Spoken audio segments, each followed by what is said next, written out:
الرجيم بسم الله الرحمن الرحيم إن الله يأمر بالعدل والإحسان وإيتاء ذي القربى وينهى عن الفحشاء والمنكر والبغي يعظكم لعلكم تذكرون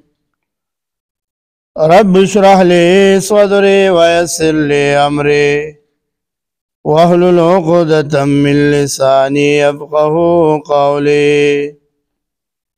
عزت مند ماستا مخکې د سوره نحل 90 نمبر آیات مبارکه تلاوت کو نن چې ما کوم آیات مبارکه تلاوت کو په ټول قرآن کې ټولنا جامع آیات ده چې د دین ټول اوامر او نواهی په دې کې راغونډي دیو جی عمر بن عبدالعزیز رحمه الله خطیبانو ته حکم کړو چې د جمعې په خطبه کې د آیات وایي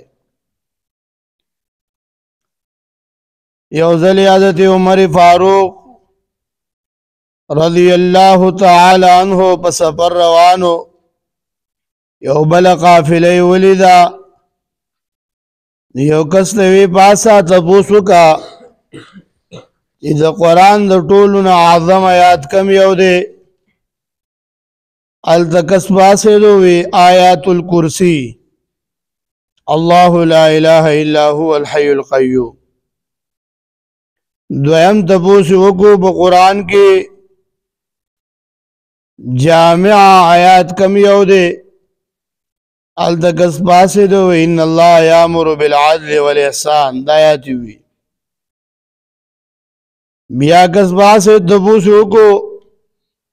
په قرآن کې مرجع چې د انسانانو رجوع ورته کوي آیات کم یو دی آی قابلین کس باسه دو وی قل یا عبادی الذین اسرفوا علی انفسهم لا تقنطوا من رحمت الله وی محبوب صلی اللہ علیہ وسلم آئی کسانو تا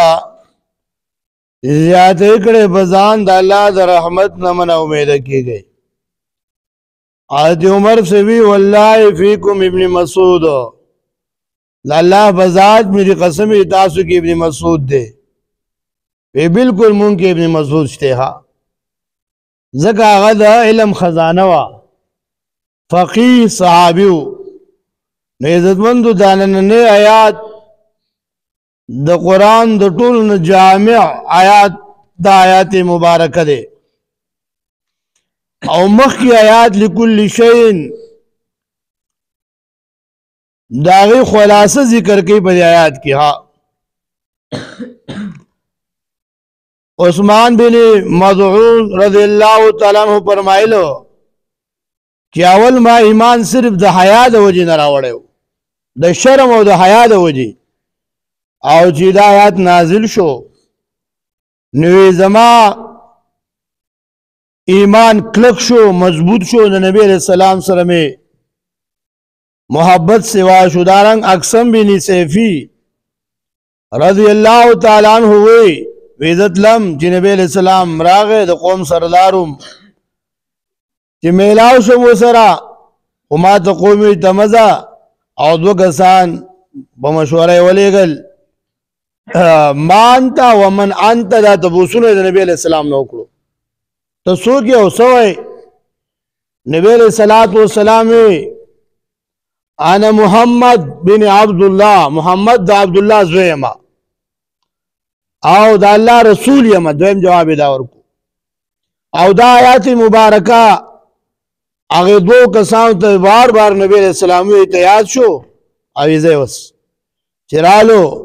او د آیات ولوستو نو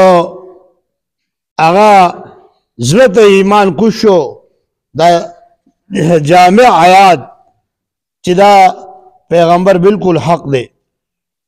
دارنګ ولید ته چې نبی علیہ السلام د آیاتونه ولوستل او قوم ته لاړ نو ورته وی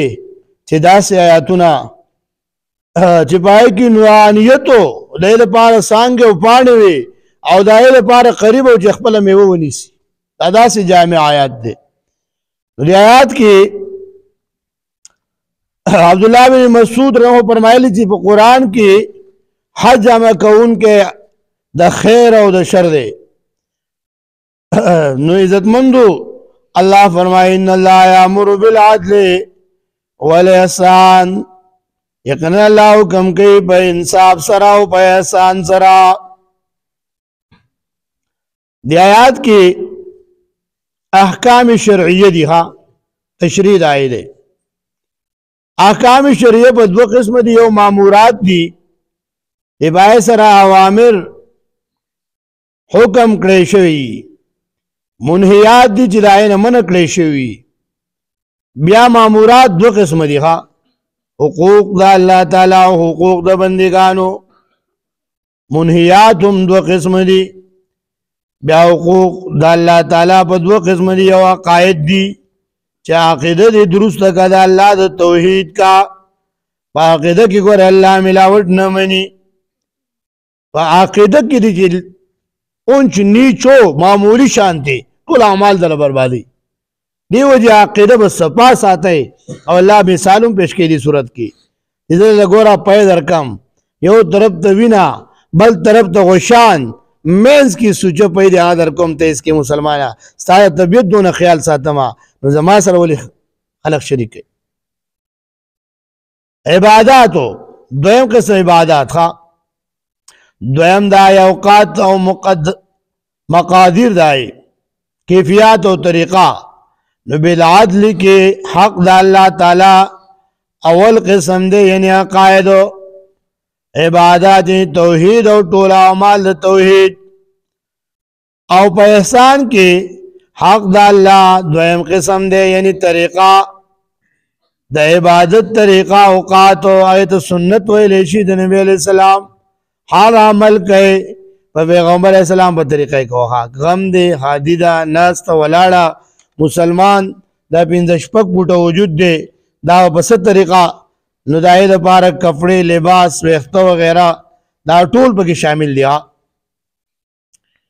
او حق د بندگانو دی په ایتای ذل قربا سره ذکر کیخه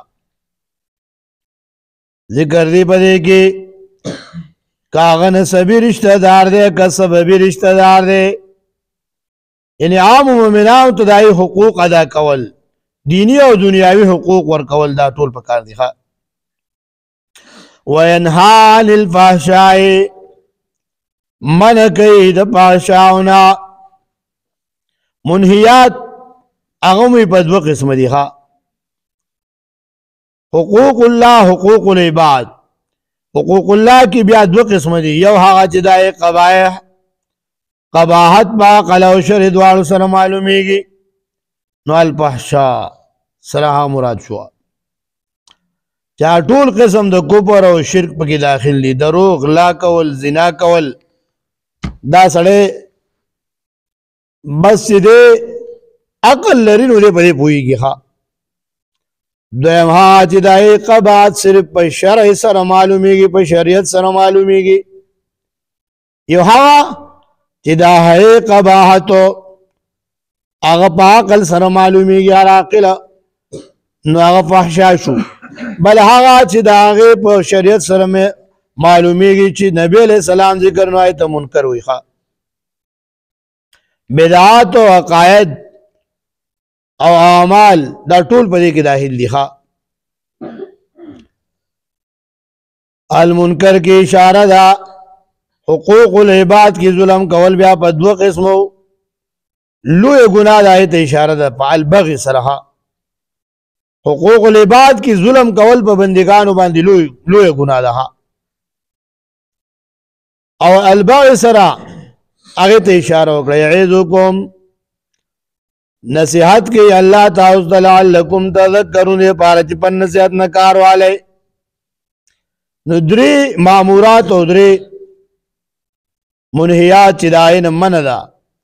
نو امر کوي بالعدل والاحسان و ایتاء ذی القربى او منکی عن الفحشاء والمنکر والبغي د دین اگر ټول مامورات او منهیات اب کې داخل شو نو دا یو جامع آیات دی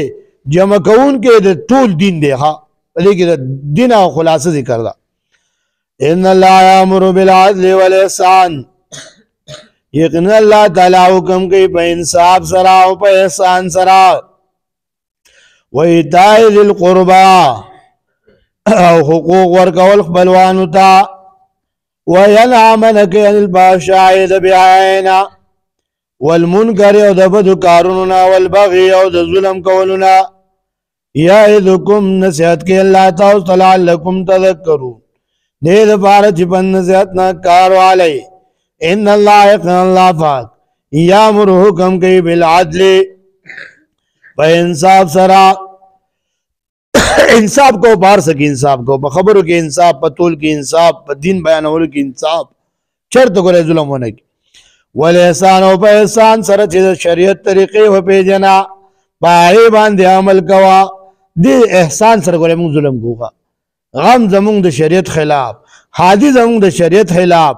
نور دا څونه کارو چې مونږ کو خپل ځان ته به ګورو ځان سمرا ولو دې ته نه ګورو چې دا الله حکم سره د پیغمبر طریقه سره و ایتاء ذی القربى او بور کول حق د رشتہ دار دا رشتہ دار له رشتہ دار حق ورکړه رشتہ دار ہے و ينهى منک عن الفحشاء بحیانا والمنکر او د غلط کارونو والبغي او د ظلم نه یعظکم نصیحت کې الله تعالی لعلکم تذکرون دې لپاره چې په نصیحت نه کار واخلئ واخر الدعوات اللهم ربنا اتنا في الدنيا حسنه وفي الاخره حسنه وقنا عذاب النار وقنا عذاب القبر وقنا عذاب یلا قرآن احکامات زمون په ژوند زمون په معاشره زمون په کورونو کې راولي الله دا قرآن زمون سره قبر کې مرګره کې اخر کې یا الله څوک چې قرآن اوري یا الہ العالمین علم پورا بدلی ورکې سودل تناستي الله په دنیا آخرت دا قرآن زمون ور دي ټولو شفارسي جوړ کی الله خاتم د ایمان سره کی الله سنت طلبه چې مدرسې کې دي الله ټول حافظان عالمان کې هر قسمه شیطان دا نرغه نه وساتي الله حفاظت وکړي الله الله تعالی رضا شي الله دا عمل زمون قبول کی صلی الله علیه